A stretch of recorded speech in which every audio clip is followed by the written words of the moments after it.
Welcome to the CG Pro podcast. This is episode 48 with Colin Urquhart, CEO and co-founder of DI4D. And if you enjoy this evening, you can follow us on our Facebook group and at becomecgpro.com. So welcome, Colin. It's great to have you here. Good to be here. Yeah, great to have you here. So Colin said is an entrepreneur, a pioneer in the world of digital humans and facial capture, and has been running DI4D for 20 years. Congratulations on the anniversary. Quite an accomplishment. Yeah. So I would love to start just by asking you a little bit about how you how you got into what you do now, and was there anything early on that kind of inspired you to get into games, film, computer graphics? I guess it was kind of interesting because even as a kid, I remember I was uh, the Commodore 64 ZX Oh yeah, Spectrum if you're from the UK. So I yeah, kind of got into those computers at an early age, and even then, actually, I remember thinking, I guess in those days, like a guy in his bedroom could write a video game. So I didn't get into writing games, but I thought, I really fancy having a software company when I'm older, which was kind of so wow. that was a really early memory that something I was keen to do. At what Um, age? What age did you have that realization? well, that must have been 13 or 14, and I, Oh, I, I kind of had it, and then it kind of went away. But then I guess it came back later. yes, it did.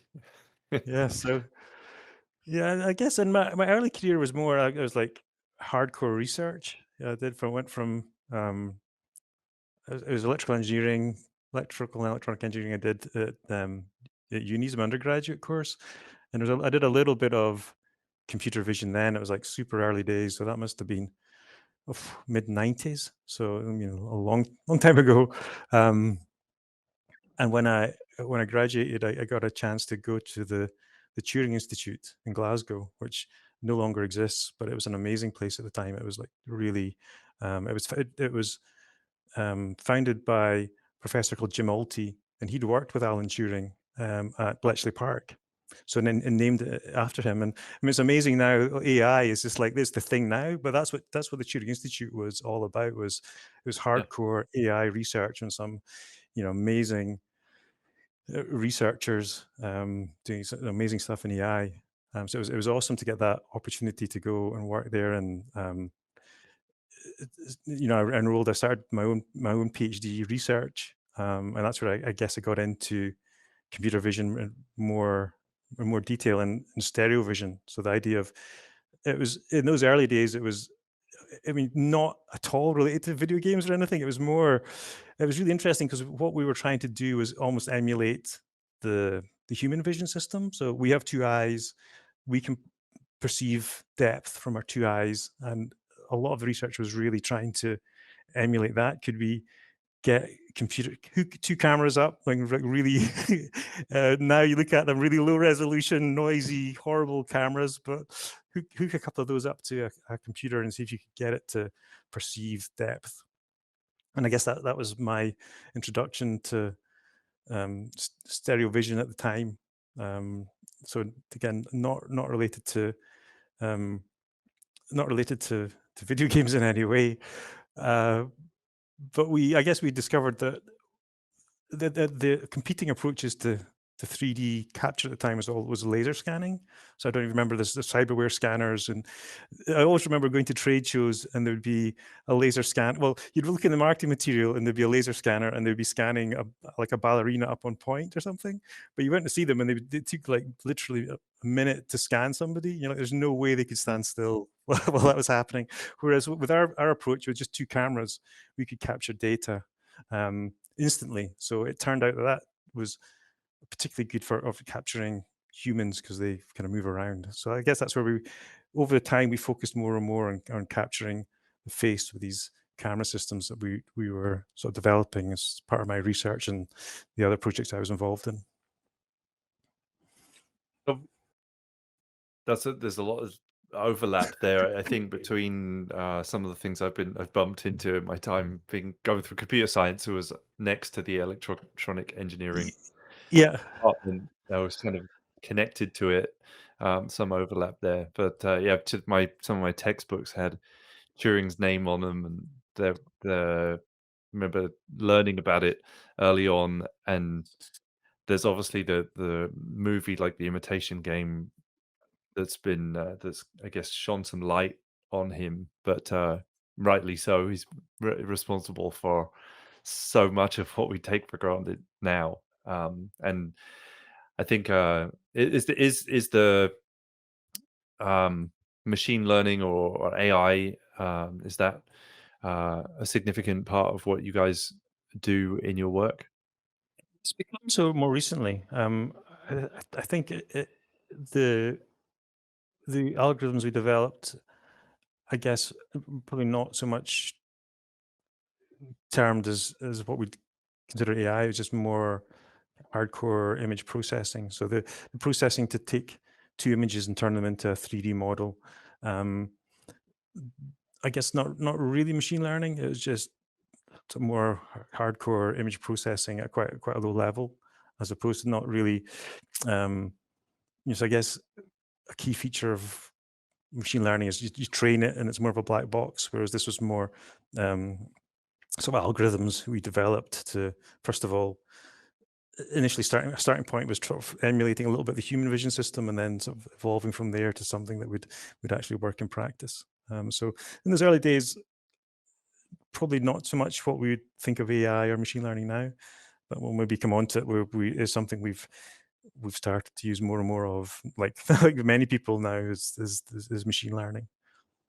Yeah, it's a pretty hot topic right now, and I know that most people are calling it AI when it's really mostly machine learning. Yeah. But definitely not to discredit it. It's extremely useful and very Uh, clever. and I mean, the uh, amazing potential and power. Who knows where it will go? Yeah, so it's a really fascinating area. Um, So going through your research phase, what happened after your PhD? What did you do? well, it was kind of interesting because even the Turing Institute was not. It was kind of semi-academic and semi-commercial. So it's kind of, even though I was doing a PhD, in a way, it's like, oh, this is the best of both worlds. It kind of there's they had a lot of commercially funded research projects. They were I think they were associated with Strathclyde University when I first went there, but they were doing um, various commercially funded research projects, and then they tried to turn it into something fully commercial, and it was I guess it didn't work out very commercially. So a few people, and this is I think I'd almost finished my PhD, and I was kind of writing up, so a few of the people did this like reverse. They did a spin into Glasgow University, which is kind of a weird thing to do, and so I guess I finished up my PhD, and I got it from the University of Glasgow, and I guess even then I was I get more interested in entrepreneurship. So I did a couple of courses in entrepreneurship, which is kind of interesting. I mean, the whole thing, can you teach entrepreneurship? Well, you think you certainly can. A lot of the skills and things to look out for and experiences. So I maintained that interest, and then I had an opportunity to join a university spin out company from Glasgow University. That first one didn't work out, so I think it was about just over a year or something in that company, and it didn't work out. And again, that's kind of interesting because I think Company one thing. itself, Yeah, the company itself didn't. I mean, it didn't. I wasn't the CEO or anything, but it didn't sort of fail to get the funding that it needed, and so it just kind of didn't work out. But it's kind of interesting happens to a because lot, a lot of them, yeah, happens a lot. But it's most of them actually. yeah, yeah, and but I think one of the things is I learned is you kind of learn a lot from things that don't work out. I think you learn Yeah, more from failure than you do from success in a way, because you think, oh, well. So that was a useful learning experience, and I was keen to, right, I'm going to go and do that. But learn from the mistakes and not repeat the mistakes that were made, and um, have a chance to do it myself. So I had the opportunity to go back into the University of Glasgow, but there was a project that was kind of more focused on commercialization. And that's when I met my co-founder, Doug Green. So Doug and I got together on this project in the University of Glasgow. And this must have been super early 2000s. And it's crazy to think about it, but at that time, digital stills cameras were just becoming available. It was like there was I these remember that. Yeah. massive big Kodak things. There was not, the kind of compact ones hadn't come along yet. So it was, I mean, it's crazy to think now you've got the amazing phones, cameras in your phones, and just like my kids just take it for granted that there's, you can just take photographs. But this, the whole idea of easy to use digital cameras, it was a sort of a novel concept. So I guess the whole idea was that, well, in the past we'd shown that we could create 3D data from images, but then there was these new digital stills cameras that would be a much more convenient way of capturing the data. And that was kind of what drove the project. And then we thought, well, Mm. what's an application for this? Oh, we'll do video game characters. So we thought we can use digital stills cameras to capture, a couple of digital stills cameras, capture someone's images with that, use a stereo photogrammetry technology, and create a 3D model of them. And we called them virtual clones. It's kind of, I'm quite proud that we had this vision that we could capture 3D data of a real life person and then turn them into a video game character way back in the early 2000s. And Yeah, Doug that's did this. impressive. Yeah, it was How did that work? Like, how did you turn it into? Obviously, there's a lot of science under it, I know, but like, if you could sum it up in a couple of sentences. Uh, well, I guess the whole idea of stereo is that if you hold your fingers up and you can see they move relative to each other. So the same thing happens if you take two images. The things that are closer will be one side of the image, and things that are further away are further apart. It's like the old stereogram or the red-green glasses you can wear. You can see the images move. So the first part is really just decoding that. So decoding how a pixel moves from left to right in images, and from that you can work out depth 3D. So that creates what we call, so our algorithms were able to do that for every single pixel in the image. So for every pixel in the image, we could work out how far away it was. And that produces what we call raw 3D data, so very dense raw data. And I guess that was kind of the state of the art of 3D scanning, but it was very different from this kind of disorganized 3D data. Wasn't particularly appropriate for game characters, which are a much more structured mesh topology. So Doug, my colleague, he created this tool that would allow you to apply a template mesh topology onto a 3D scan.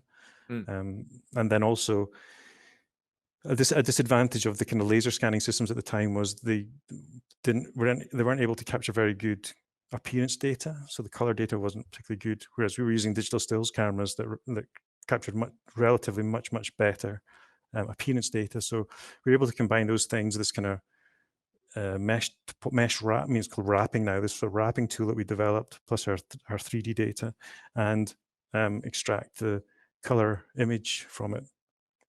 And we had an awesome demo of me. We'd kind of hacked into Grand Theft Auto 2. So we had a demo of me where I was a pimp in Grand Theft Auto 2. One of the pimps had been changed into me, so that was pretty cool. Going around a big bright magenta jacket on. So that was Do you have a one of cane? our. I didn't have a cane. Yeah, that's missed out the cane, but that was a really cool early demo. It's awesome looking back at that. It was really fun demo. Yeah, so that was kind of helped me. So we thought, this is how we're going to start the company. We'll create this company to create these virtual clones, and we just sort of started the company. What were some early applications for it? Well, so the idea was we were going to create these video game characters, and we were based in Scotland, and it had a fairly thriving video games industry. We thought this is going to be great. It's going to take off. But I think what we found was, and I guess those days, I think it was like PS2 generation of video game consoles, Xbox, PS2. So they actually had very low resolution, very low power. So they were like, yeah, I've got 20 polygons to represent a face. I just can't use the fidelity of data you're capturing. So it just turned out we were just, I guess, too far ahead of the need from the market. And so we kind of struggled in those first few months. We really struggled, and we couldn't get funding. So it was a kind of maybe a tough period. So that's when we kind of one of our first pivots, because when I'd been in the university, I'd been working with a bunch of researchers who'd been using systems, so research systems we developed. So there was like facial surgeons who were starting to use it to do assessment of their facial Mm, surgery. So some of the things they would do. So a key procedure they do is cleft lip and palate repair, and so they're looking to assess how well their procedures for repairing the patient's face, how that results. And so they're very interested in measuring 3D shape and appearance. And the systems we developed were, actually worked really, really well for that type of application. And there's also interesting. there were psychologists as well who were interested in things like how do we, how do we recognize people? How do we recognize facial expressions or emotions? So yeah, so Doug and I were trying to get some traction in video games and kind of hitting brick walls. And then some of these academics who I'd worked with in the past inside the university were saying, "Hey, we need a new system to do this for our research, whatever." So we pivoted and just, I guess, started really focusing on that research market. And we did get some early traction doing that. So we spent a while developing systems, developing a little bit of a business in that area. But it's a tough business, because these people are always struggling for funding, getting Mm, grant funding. We never really made the transition from sort of the kind of really leading edge researchers to more of a commercial or clinical application. So it was good. I mean, we got some initial traction. We got some initial funding to do that research market, but underneath we were all still, I guess, thinking this video games is gonna this entertainment application is gonna come to fruition at some point. Um, so because kept going to things like SIGGRAPH. I think we went to I think since 2005, we've been to every SIGGRAPH apart from during the pandemic. So every year we were going to SIGGRAPH and I guess meeting people from the entertainment industry. So we did keep that candle burning while we were kind of off in this research mode for a while. right. I mean, there's some fascinating things there. That's what you've talked about in terms of research and innovation and entrepreneurship. I'm sure there's a lot that you've learned over the years. It was really interesting that you did some study in it, and I've done a little bit myself. What I guess what kind of things did you learn from studying entrepreneurship? Well, I think one of the key lessons is I get is this whole the impression, entrepreneurship is all about risk taking. It's all about taking risks, but no one, I think, takes a risk for risk's sake. So I think the key thing for me is learning. It's about opportunity. It's more about trying to find an opportunity and seizing the opportunity and then mitigating the risks. I guess that was Mm, so. I think that was the key thing that kind of came out, and maybe it's tried to inform me as well. Is seeing an opportunity, trying to see what opportunities are, and really try and grasp those opportunities, and then well, try and be conscious of the risks and mitigate them. Not just like, oh, it's a risky thing, we're just going to do it. I think that's the wrong thing to do. So I guess that's probably the key thing that's come out. But then, there's you learn all this stuff. Like if you're like me, from I guess more academic background, even just things like, well, how do you read a balance sheet? What about profit and loss? right. What's the sales process? That type of thing. On the All mechanics, Yeah, yeah, the mechanics of it.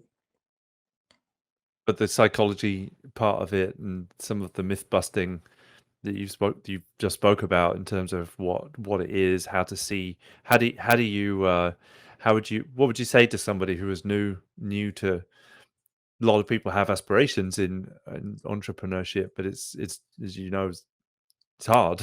So how would you advise somebody to kind of get started down that road? It's, uh, hard, but I think it would be harder now, right? When you've got you're older and you've got a family and commitments. When you're young and you can have a go. And so I guess the risk, well, if it doesn't work out, it's not such a um, yeah, there's not so impactful maybe as later in life. So You have to try it when you're young. I would say, yeah. I mean, but it is tough because you got the right team. You've got to have experience too. But in some ways, once you've got enough experience, you lose the naivety. I think you need a bit of naivety as well. Say, hey, Yeah. we'll just do this. Yeah, so you got to have that right mix. I think a little bit of naivety, but maybe a little bit of experience too, and trying to get that balance. Even I mean, early on, I got a kind of fairly experienced business person to kind of mentor me as well, which I think Mm. was really helpful. So having getting a bit of that balance of a little bit of enthusiasm and naivety to start with, but maybe balanced with somebody who can mentor you and um, keep you on the right track is I think really useful. Um, How did you find your mentor? Was it somebody you knew, or did you go it was like just actively seek them out? I did a bunch of pitching. I just did pitching competitions. I mean, I think that's another thing as well. Just pitch, pitch, pitch, and then through that process, just got somebody who was interested. I guess they'd had a successful ish career and had exited the business, so we're keen to kind of get back into it. So I think that's a kind of useful um, person to hook up with, and we got on really well as well. Um, yeah, we got on really well to start with as well. So you've got to do that as well because you're going to spend a lot of time together. So we're just really fortunate. But I think the key thing was just pitching, pitching, pitching, pitching. Any chance you got to pitch, it helped you really refine your pitch, and you kind of meet all sorts of different people. Um, yeah, Yeah, that's a good. So connecting with people, getting yourself out there, building your network. yeah, Um, absolutely. we are live and we get questions, and I've just seen one come Oh, in. Somebody's asking, when you develop a new capability like you did in 2005, how do you approach developing a market for it? Can you talk a little bit more about the steps you took in the entertainment industry, uh, as the entertainment industry caught up to where you were? What mindset, skills, habits did you develop to help? There's probably three questions there. yeah, I'd love to say there was like like a real formal process. A lot of it is serendipity, and I think, as I said, like for the entertainment industry, I think we kept going to SIGGRAPH and just guess demonstrating our systems, and eventually we got. Once you've been there a few, I think you have to go a few times, and you start to get accepted into the industry, and then I guess when I was saying when we first started the company and whenever it was 2003, the PS2 games just couldn't support us. But I guess by the time we got to sort of late 2000s, new generations of consoles were either, I can't remember exactly, but there or on the horizon. Um, and so we did start to get a little bit of traction. And one of the key contacts we made was with Electronic Arts. Mm. And so they were looking for, so they were making the FIFA game, and I guess the games were again. I mean, that's the one thing I've learned. There were every year there's a new FIFA, and it has to be better than the last FIFA, and the graphics have to be more and more realistic every generation. So they were looking for a system to more accurately create I guess the well known soccer or football players in the game. So and again, so just I think just having I think the connection was made at SIGGRAPH, so that worked for us. And so eventually we did manage to make start working with Electronic Arts, and they used our system for several years to go around and using a camera system in our software and go around and capture all the football players for the FIFA game. And I Cool. remember visiting them one time, and I don't know how many seats of our software they had, but they had it seemed to me like a room full of people all sitting using our software to create these player models for FIFA, which was that was an amazing experience. But how did we get there? I mean, that's as you know, he just kept had the vision. I think this thing is going to at some point. people are going to need it. So you just have to be persistent and, um, obviously trying to keep the business going until the market is there. I can't, I didn't, wasn't I can't think of a real, like, wasn't like a real formal process in any way. It was just being persistent, trying to get in front of people, trying to keep showing what you do. It's maybe a little bit easier now with, I don't know, maybe it's harder. There's maybe more noise. What I was going to say with social media, maybe it's easier to project yourself to the market. But there, it was in those days, it was more about, like, I say, I think SIGGRAPH and GDC were the two main trade shows that we went to, and just being persistent and eventually making those contacts. Um, Right. What do they say? Luck is where preparedness meets opportunity. I think that's a really good. That's a really good saying. I think you need all those things to get that initial spark. You didn't necessarily know who was going to be the right connect or when, but you did have the idea and you did keep working on it and improving it. We did keep working on improving it, but we were actually this was all our 3D system, so we're doing that. But in the background, we were developing, I guess, our what's now become our next generation of 4D technology. So, and yeah, it's interesting. Maybe should we have spent more time on this, or put more resource into developing the 3D capability in 3D business, because that's now been that type. Although we kind of, I think we're kind of pioneers, and so one of the first people to bring this idea of capturing 3D data with cameras and creating digital doubles.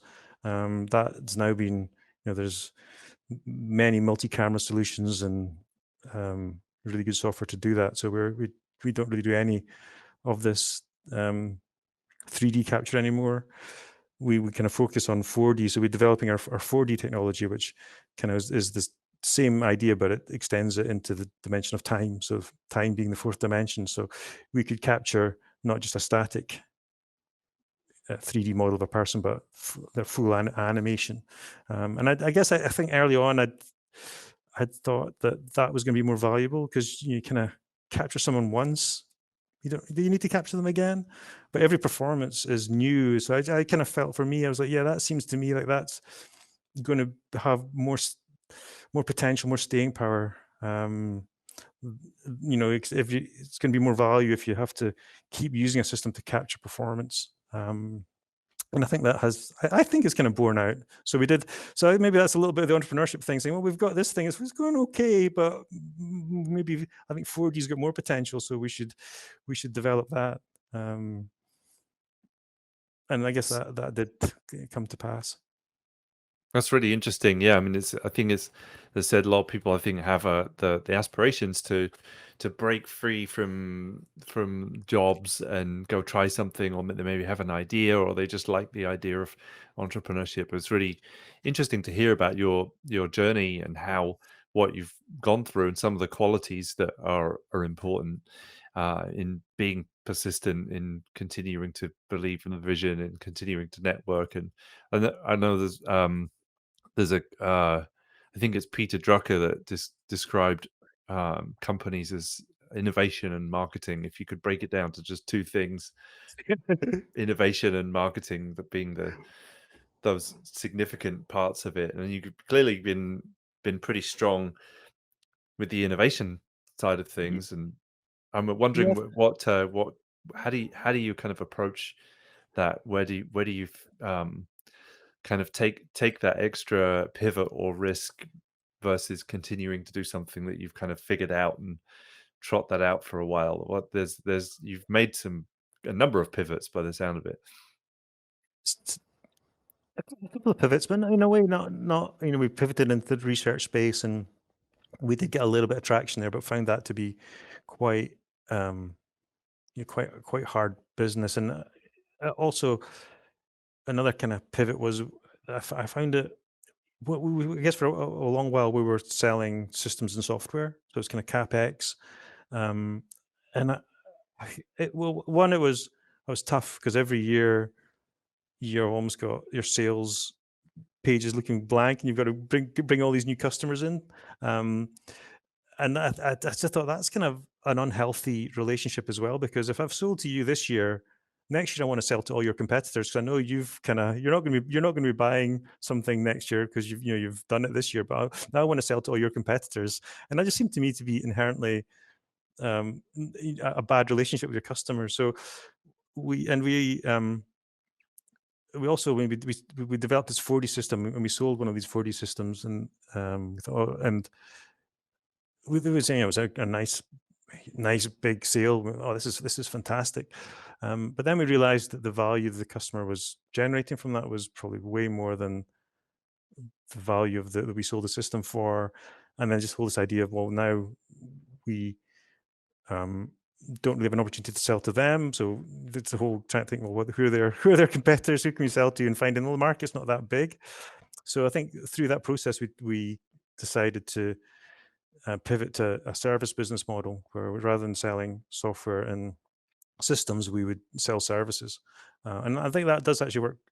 Actually, and I think especially when we were getting more into, we'll maybe come back to that, but we were kind of getting into movie projects, and then the movie projects, they're they love the service business model, because there isn't really an entity to to buy anything. People come together, make the movie, and then split up Cool. and go their separate ways. So That's those kind right. of Yeah. two things, yeah. Those two things kind of combined. So I guess we pivoted our business model away from selling software and systems to selling services. And actually, this last couple of years, we've almost 100% now done that. We're almost 100% doing services. And I do actually think that when I get, I think it means you have closer relationships with your customers, and I like that. So because you're like, well, we're working on this project for you this year. What projects have you got next year? What can we do to make your life easier, or make our product better, or how does it fit into your pipeline better, or So I think I would really like that approach. And I think that's also, I guess, almost our approach to, in a way, at the start, we were like, I had a little bit of a vision from what we'd done, my PhD. It was kind of, and threw it into the market. Whereas now, I guess we've got more customers and projects behind us. We're, I guess, a little bit more doing iteration rather than, what's the word? Rather than, it's kind of, iterative things. So really taking on board what the customers and markets wants, and that kind of drives development a little bit more than in the past, where you've had a really strong vision and make that, and then try and go to the And market make the with it. market. Yeah. Yeah. Now you're more listening to what the market wants, and Well, yeah, a little bit, but you still have to, still try and have a little bit of vision too. So it's kind of getting a yeah, balance right. There's no point having a vision that no one else is going to buy into. And certainly, if like in our early days, it took us, well, I guess, 6 years to go from launching the company to really starting to get entertainment customers. So fortunately, we're able to pivot into research. Otherwise, we probably would have gone out of business. So yeah, so I think if now trying to think of where you'd be in 6 years is that's a little bit too long a time possible. frame for a business of our scale.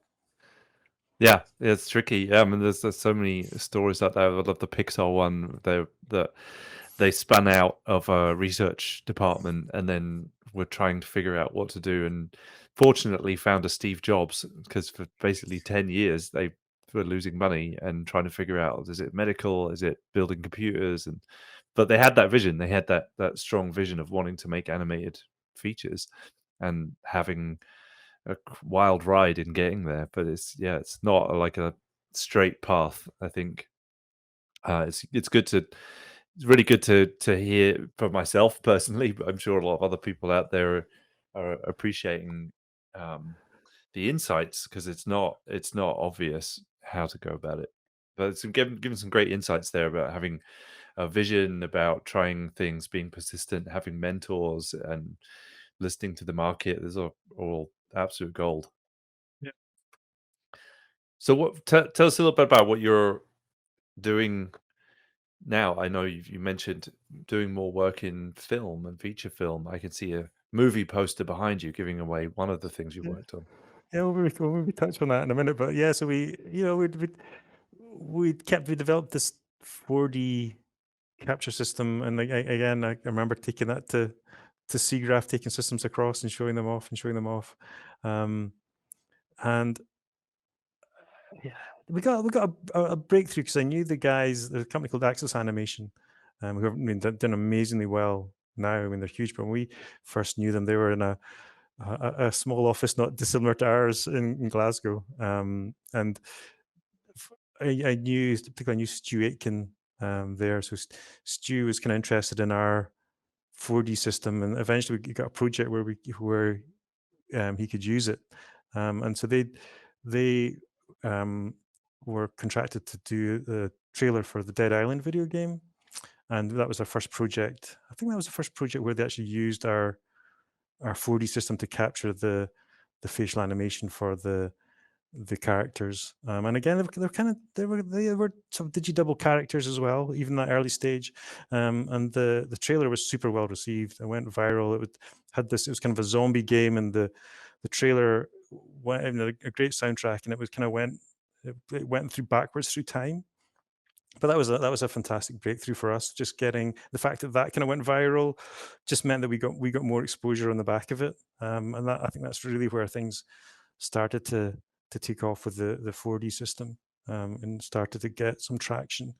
And yeah, Can you tell us a can you tell us a little bit about the 4D system and what it produces, what it results in? yeah. So I guess what we call the 3D system is just two, or in our case, stereo pairs of cameras that capture images all at once that you can recover to make a 3D scan. So the 4D system is just essentially replaces those stills cameras with video cameras, all synchronized. So say capturing 30 frames per second. So instead of creating one 3D scan, you can create 3D scans at 30 frames per second. So that's the 4D data. And also, I mentioned the kind of wrap technology. So wrapping the mesh onto a scan made it useful for video game applications.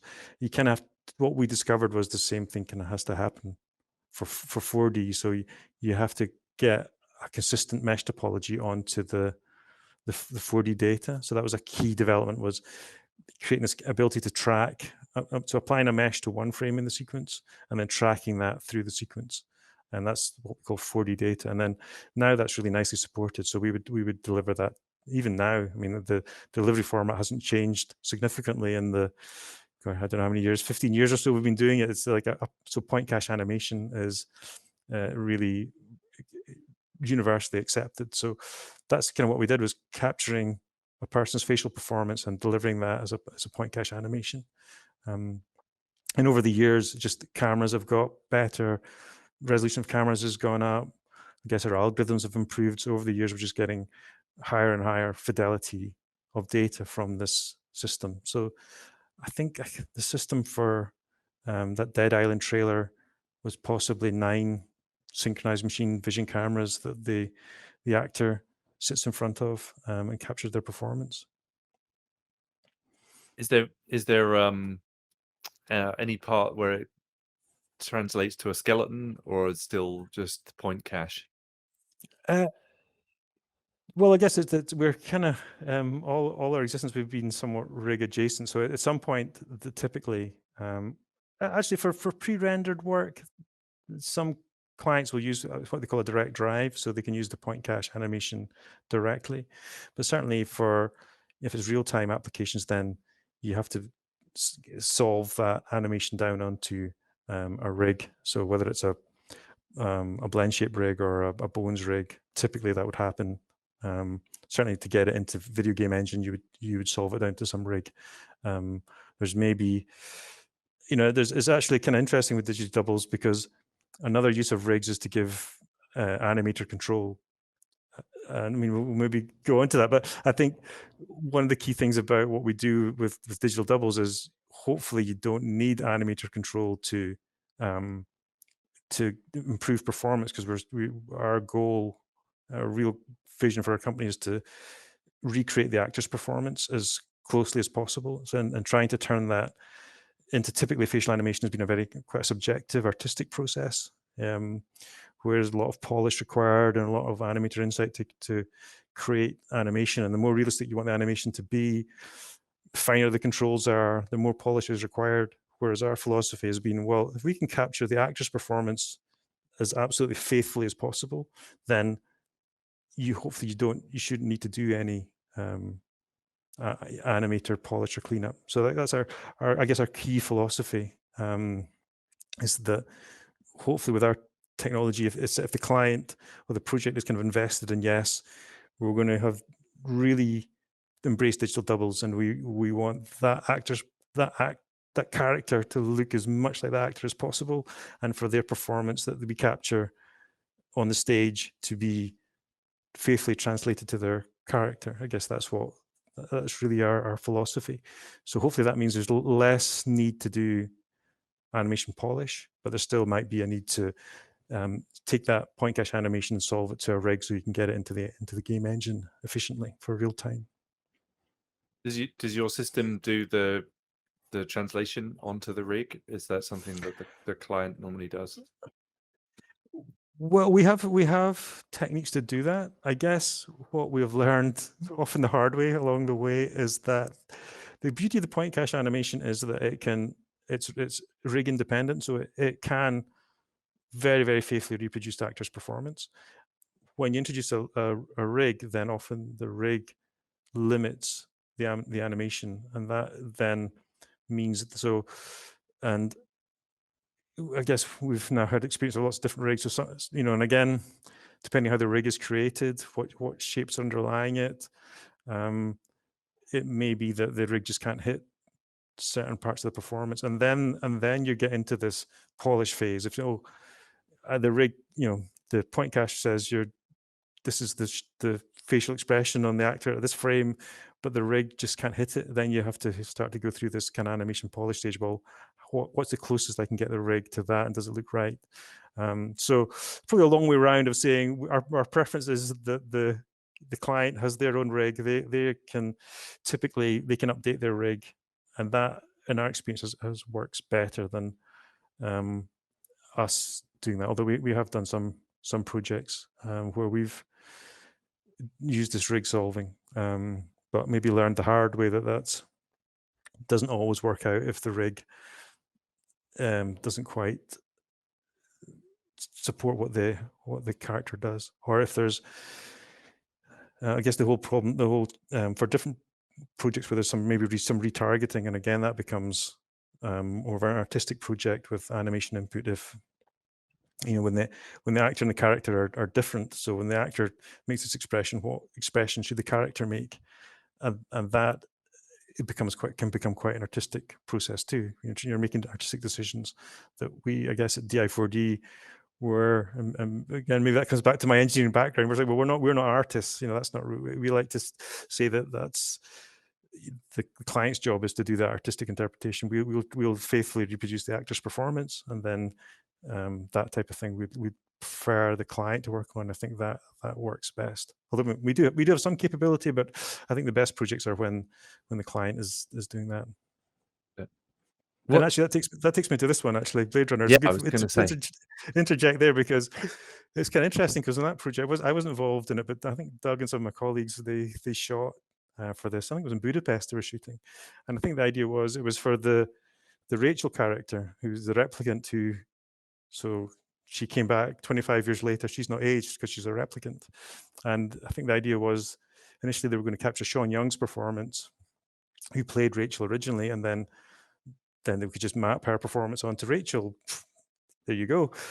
But they've just found that Sean Young, she's aged, so she's not young anymore. Not I mean not like Rachel's, and so yeah, so the performance didn't quite work, and so that was a kind of a key lesson there about this whole retargeting and even like de-aging performance. I think there's still. I just don't think you can take if you want really high realism. Not so sure you can take someone's. You can de-age a model, but de-aging a performance, I think, is a subtle thing, harder to do, I think. Do you have a favorite project that you've worked on? Well, that's a couple. I'll name a couple. I think we did one of the projects I did in the really early days was we shot Vincent Cassel for the French language version of Beauty and the Beast, La Belle et la Bête. I had no idea. I did a little bit of French at school, but I had no idea. So the whole thing was done in French. I didn't really know what was going on. But it just, it was one of the first times, I guess, I had the opportunity to really observe a fantastic actor. And so this was using our seated pro system. It's a kind of a natural environment for an actor. And they think they shot all the scenes with the beast in live action, and then they came back to our system and they're going to separately shoot the facial performance I think with an ADR as well. So Vince Cassel, he had the well, he started off with the earphone in so he could try and reproduce the voice performance he gave on the stage. And it was amazing because he would just chatting away, and then the director would say action, and he just became the beast. It was Mm. just amazing how the performance just came onto his face. And I think that kind of maybe reinforced my idea that this performance is capturing performances is possibly more valuable than just capturing shape and appearance. And that was really one of that early project that we just had that opportunity to work with a really great actor, and just his ability to just, you could just see the performance, the emotion on his face was fantastic. So that was certainly a very memorable project. I think someone's stuck with me, and I still really think there's going to be, we potentially talk about AI, and I think it'll be a long time before you can really replace the performance of, of a really good actor. There's just something special about what they can bring to a project. I wanted to ask you about that, because when you do something and you study something as closely as you have for as long as you have, you normally get some nuances that wouldn't be necessarily visible to the average person dipping into this kind of work. Is there anything that you've learned, any insights over doing this to this detail for this long, that you've learned about people, or anything outside of the kind of computer graphics component? Well, I mean, one thing that is it's not really related to performance, but it's amazing how we are conditioned to see people symmetrically. And Mm. there's a number of times where you uh, I guess you don't appreciate that someone's asymmetric, and then you've captured a 3D scan of them, and you look at the scan, you think, gee, that they're not as symmetrical as I thought. And then you go back, with that arm nod, you can look back and go, actually, yeah, they're maybe not. And it turns out everyone pretty much has a certain amount of asymmetry, which is kind of interesting. Um, so that It's weird when and you mirror someone's face completely and it looks totally wrong.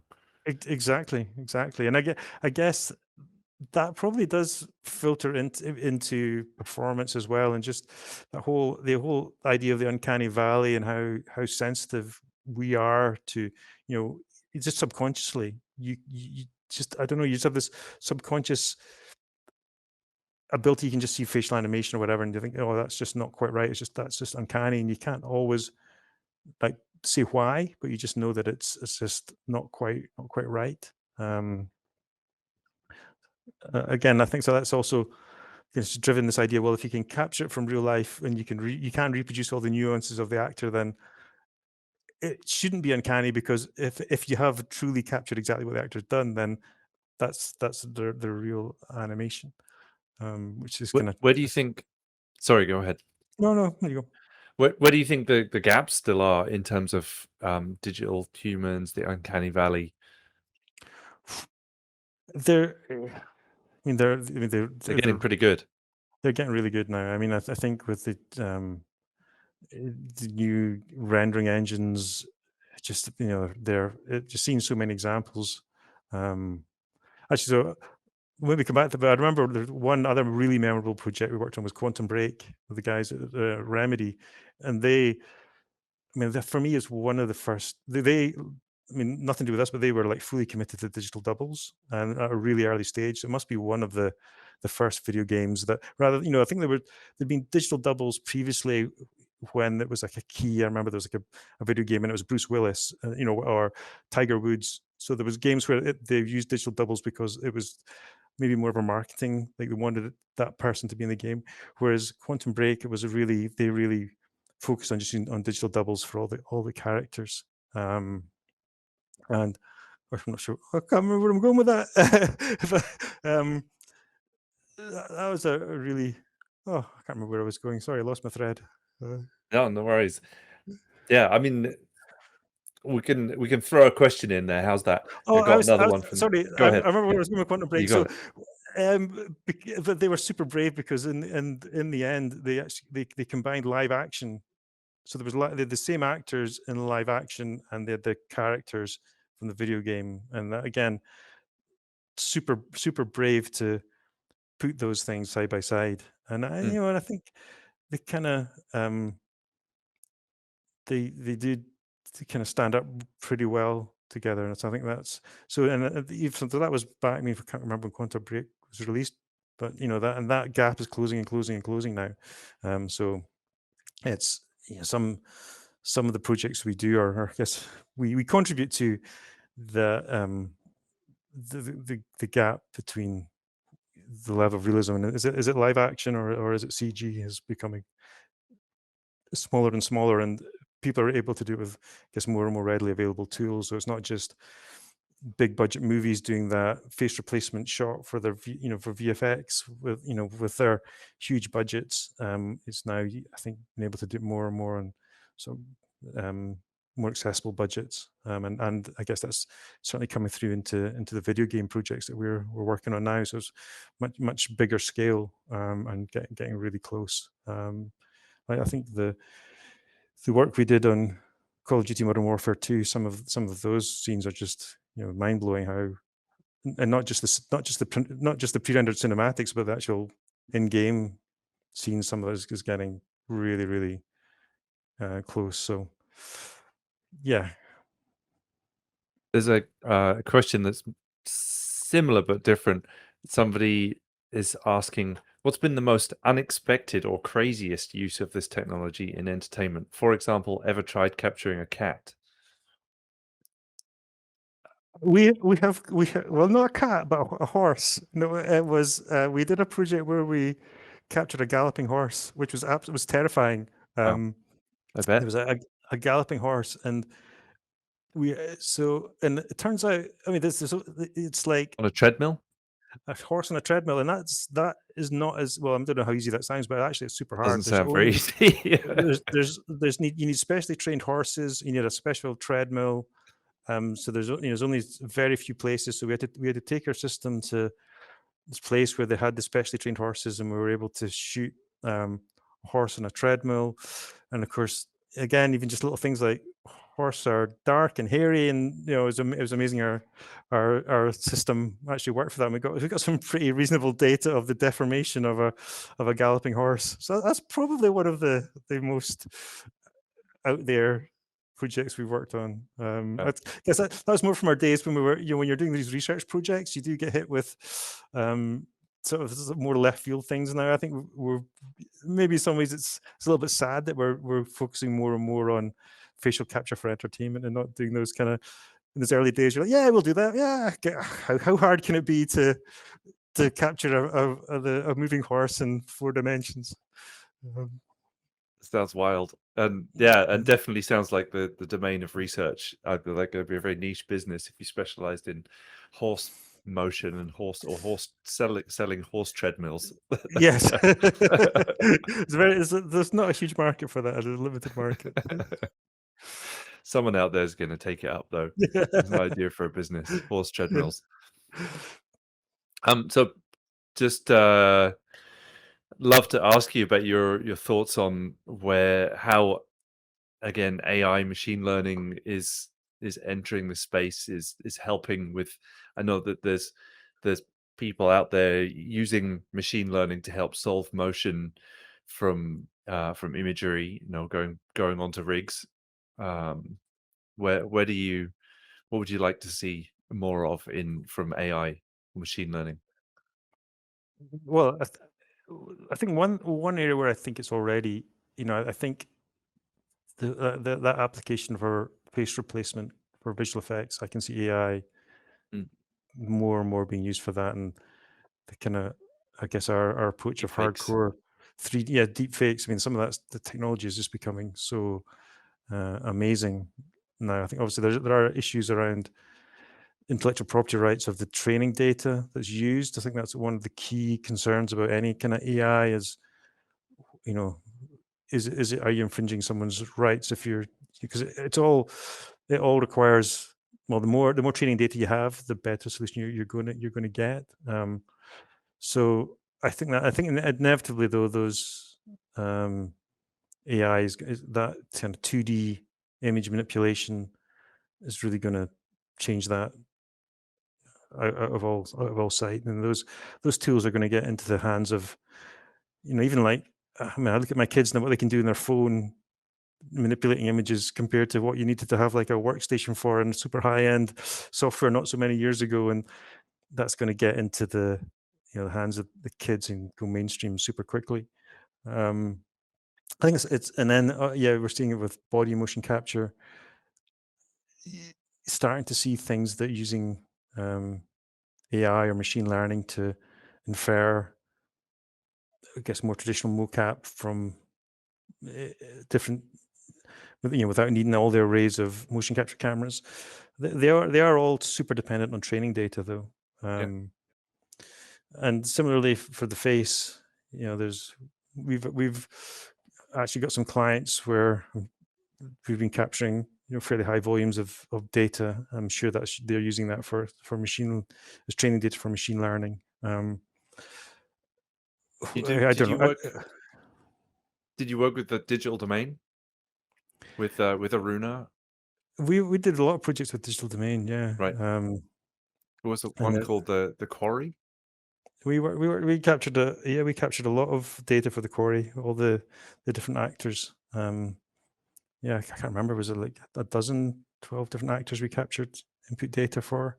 So yeah, we've got a few clients where we've been capturing that type of training data for, and then we've also developed our own machine learning solution that's now, because one of the challenges with the 4D data that we produce is it's quite manually intensive to do the cleanup. As you're just asking where what you start to see. So, but we're super sensitive to just things like around the eyes. So you have to be super accurate how you reproduce eye geometry, and also got to make sure that the eyeballs don't crash through the eye the eyelids and that type of thing. And so that type of cleanup, it can be, that's where we spend a lot of our time, is cleaning up around the eyes.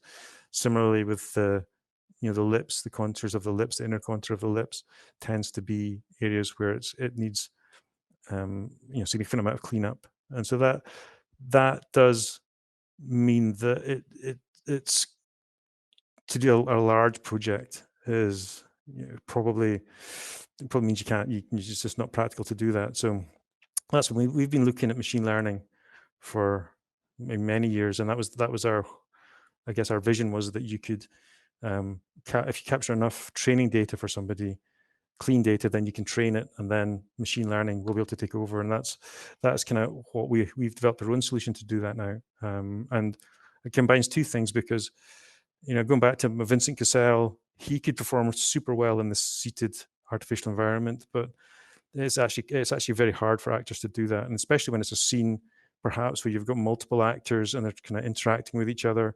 That becomes harder. So I guess that's why I guess we're pioneers of, to a certain extent, of certainly doing 4D capture from a head-mounted camera.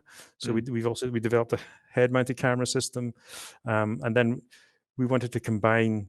The head-mounted camera system is always going to be lower fidelity than you can get from a seated system, just because the cameras are smaller, the optics are less favorable. So, Is that like a camera just in front of you, or is it like the Doc Brown helmet from Back to the Future?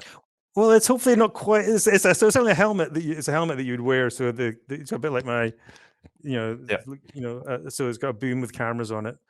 So, and typically used in motion capture, traditional mocap. So the actors are all in mocap suits. We have multiple actors in mocap suits with helmet cameras, so we can capture all their performance. And I guess that's all part of the uncanny valley as well. Is in the past, people have tended to maybe capture body mocap separately, and then maybe from a different actor capture voice, and then from maybe a third actor, or just hand-keyed facial animation, and then try and bring those all together. And it's always slightly disconnected. So again, I think a key benefit of digital doubles is being able to shoot everything at once. So all the actors capture their body, so you get all their gestures, the facial expressions, and their voice all captured at the same time. So it's all completely in sync. I think that's also a key to that little whatever percentage difference that makes it more realistic.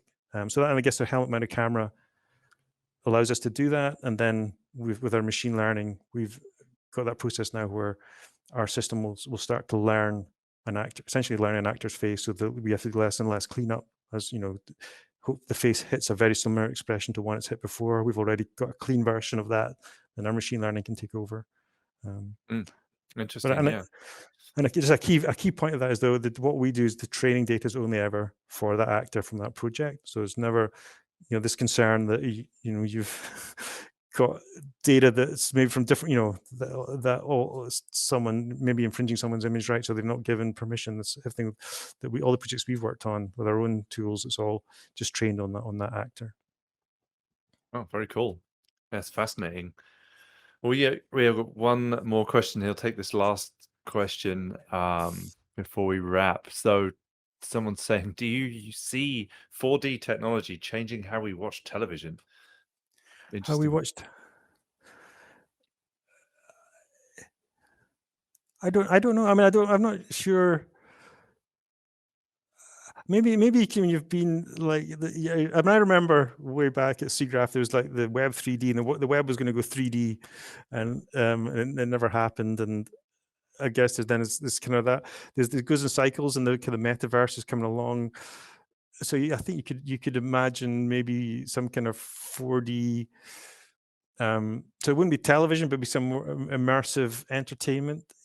I don't know. I'm a bit of a skeptic. I'll wait to see if it takes off. So I'm not sure it would change the way that we'll watch television, but I think if kind of more immersive forms of entertainment start to become popular, then you'll need not just 2D rendered 2D performance. You will need more sort of interactive entertainment, and I guess the lines will blur between, or even blur even more between what's, I guess, more traditional 2D TV movie entertainment and what's video game entertainment. And I think actually games like The Quarry start to blur that as well. They're more narrative driven. It's more about performance. So I think those things are starting to happen.